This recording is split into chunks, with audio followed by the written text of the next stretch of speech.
What is time, and why does it move forward? Imagine time running backwards. People would grow younger instead of older, and, after a long life of gradual rejuvenation unlearning everything they know, they would end as a twinkle in their parents' eyes. That's time as represented in a novel by science fiction writer Philip K. Dick. But, surprisingly, time's direction is also an issue that cosmologists are grappling with.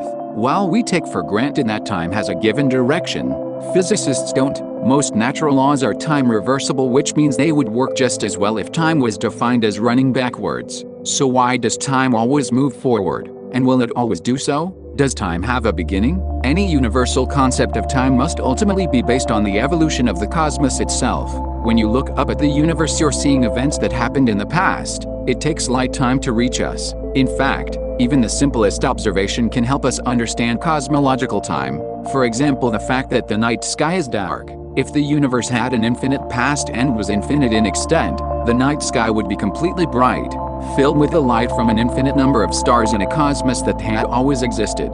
For a long time, scientists, including Albert Einstein, thought that the universe was static and infinite. Observations have since shown that it is in fact expanding, and at an accelerating rate. This means that it must have originated from a more compact state that we call the Big Bang, implying that time does have a beginning. In fact, if we look for light that is old enough, we can even see the relic radiation from Big Bang, the cosmic microwave background. Realizing this was a first step in determining the age of the universe. But there is a snag. Einstein's special theory of relativity shows that time is relative. The faster you move relative to me, the slower time will pass for you relative to my perception of time. So in our universe of expanding galaxies, spinning stars and swirling planets, experiences of time vary. Everything's past, present, and future is relative.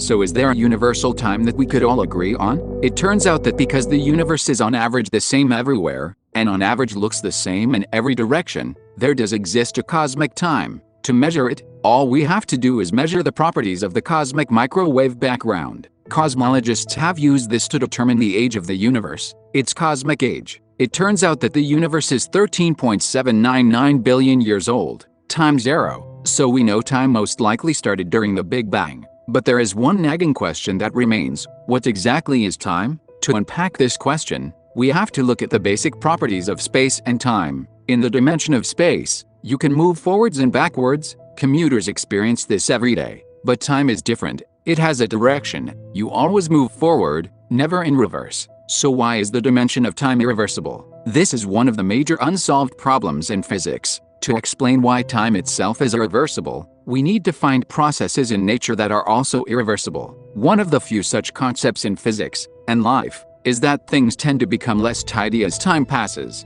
We describe this using a physical property called entropy that encodes how ordered something is. Imagine a box of gas in which all the particles were initially placed in one corner, an ordered state. Over time they would naturally seek to fill the entire box, a disordered state, and to put the particles back into an ordered state would require energy. This is irreversible. It's like cracking an egg to make an omelette. Once it spreads out and fills the frying pan, it will never go back to being egg-shaped. It's the same with the universe. As it evolves, the overall entropy increases. It turns out entropy is a pretty good way to explain time zero. And while it may seem like the universe is becoming more ordered rather than less, going from a wild sea of relatively uniformly spread out hot gas in its early stages to stars, planets, humans, and articles about time, it's nevertheless possible that it is increasing in disorder. That's because the gravity associated with large masses may be pulling matter into seemingly ordered states, with the increase in disorder that we think must have taken place being somehow hidden away in the gravitational fields. So disorder could be increasing even though we don't see it.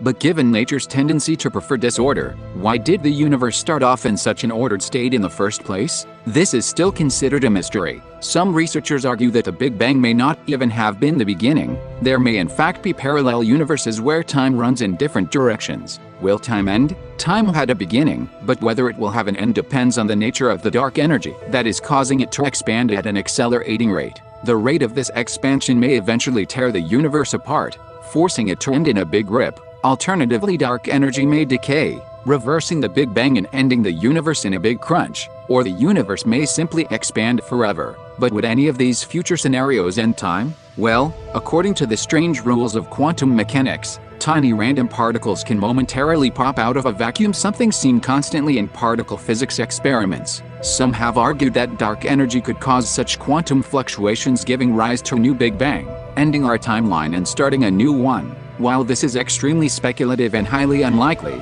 what we do know is that only when we understand dark energy will we know the fate of the universe. So what is the most likely outcome? Only time will tell.